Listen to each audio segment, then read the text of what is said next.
Ja han pres possessió com a funcionaris interins 4 agents Covid sol·licitats per l'Ajuntament de Santa Eulària per fer funcions de suport a la policia local. Ho faran en matèria de compliment d'ordenances municipals, trànsit i normativa específica de la pandèmia per ajudar en el cos policial municipal i millorar el servei als ciutadans.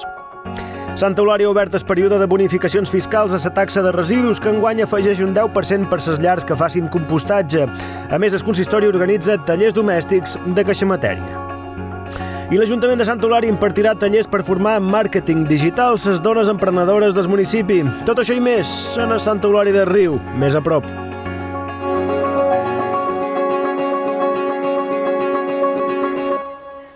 Ja han pres possessió com a funcionaris interins els 4 agents Covid sol·licitats per l'Ajuntament de Santa Eulària per realitzar funcions de suport a la policia local.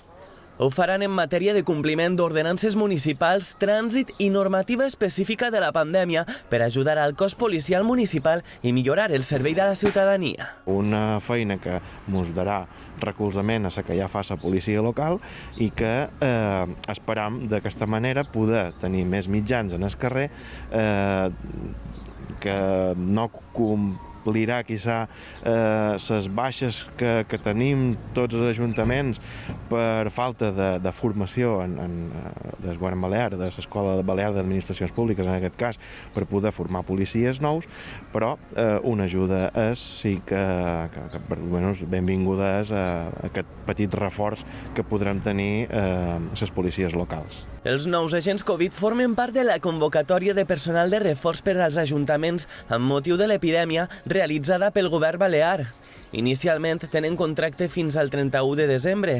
Els aspirants estan fent ara un curs de formació bàsica i començaran a prestar servei el proper dia 17 de gener. Aquesta formació inclou des de normativa específica de mesures Covid a primers auxilis, passant per la regulació del trànsit de vehicles o les ordenances pròpies de l'Ajuntament. L'Ajuntament de Santa Eulària havia sol·licitat inicialment 6 agents Covid de la borsa insular oberta pel govern, amb tots els candidats que desitgessin incorporar-se i que haguessin superat almenys una prova d'un procés de selecció per a policies locals o bombers en algun municipi de la comunitat. La previsió anunciada pel govern és la d'obrir noves convocatòries en què s'estudiarà tornar a demanar candidats.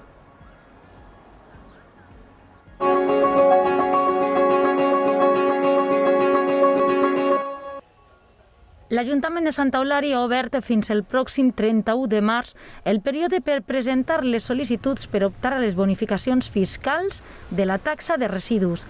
La principal novetat d'enguany serà que els habitatges turístics o particulars que facin compostatge de la seva matèria orgànica tindran la possibilitat d'aconseguir un descompte del 10%. Hemos creado una nueva bonificación de un 10% acumulable, digamos, tanto a particulares como a los productores singulares, a todos aquellos que hagan autocompostaje. Ciertas políticas ahora tienen que ir también a incentivar que se genere menos y reduzcamos ese número de residuos por un tema ambiental y además también por un tema económico. Amb aquesta iniciativa, l'Ajuntament vol reduir el nombre de contenidors grisos dedicats a la resta de residus que acaben dipositats a l'abocador on la capacitat és limitada. Es tracta del 6è exercici en què el consistori aplica descomptes a les activitats que disposen de contenidors per a la recollida selectiva de residus.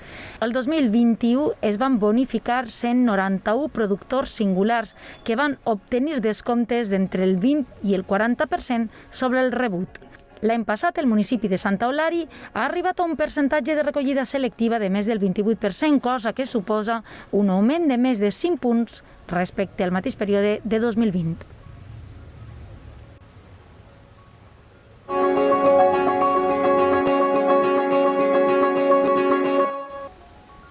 L'Ajuntament de Santa Eulària i la Fundació Cibervoluntarios faran a finals de mes un taller gratuït online per la formació en competències de màrqueting digital per dones emprenedores.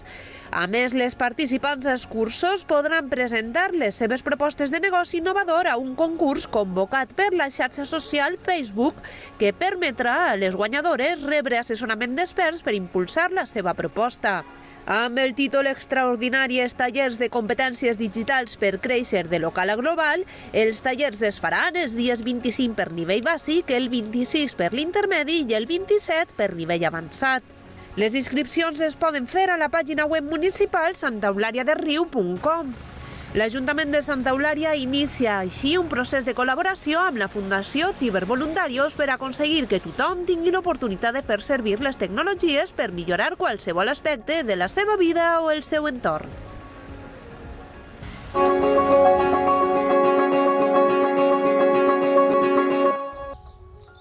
El Palau de Congressos de Santa Eulària serà l'escenari divendres que ve d'una jornada dedicada a la prevenció de l'assetjament escolar i a ciberbullying. Es tractarà de donar als estudiants les eines necessàries perquè puguin analitzar els casos d'assetjament i que els puguin denunciar si ho pateixen ells mateixos o qualsevol dels seus companys. El congrés, que es titula No més odi, comptarà amb el testimoni d'en David Álvarez, entrenador de golf que va estudiar a Santa Eulària i va patir assetjament tota la seva infància. També hi participarà un exprofessional del grup de delictes telemàtics de la Guàrdia Civil, Ángel Pablo Avilés, i l'exjugador de waterpolo, escriptor, presentador i conferenciant en Pedro García Aguado. No més odi es farà entre les 10 del matí i les 12:30 del migdia i està reservat a uns 400 estudiants. L'esdeveniment seguirà escrupolosament la normativa anti-Covid i podria patir canvis segons l'evolució de la pandèmia.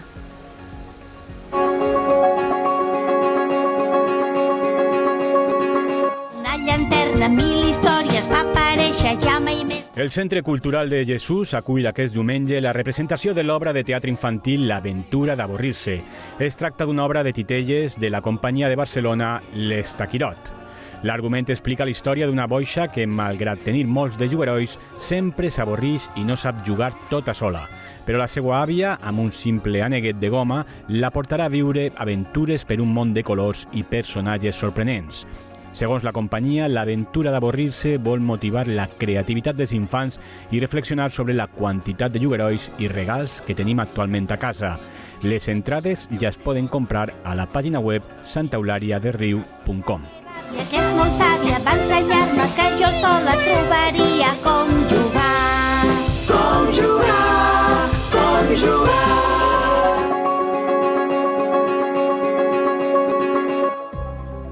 Començam l'agenda d'aquesta setmana recordant la jornada de prevenció contra l'assetjament digital que es farà aquest divendres a partir de les 10 del matí al Palau de Congressos. Comptarà amb les intervencions d'un exprofessional del grup de delictes telemàtics de la Guàrdia Civil, Ángel Pablo Avilés, i l'exjugador de waterpolo i conferenciant Pedro García Aguado, conegut per el programa Hermano Mayor. L'exposició del periodista i fotògraf Sebastián Candela a Sargantanes, El temps s'acaba, arriba a la sala del carrer Sant Jaume.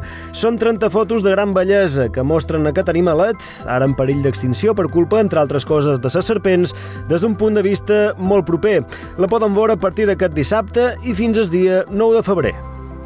I si volen anar al cine, des d'aquest dijous i fins diumenge, el Teatre Espanya projecta la nova versió de West Side Story, dirigida per Steven Spielberg.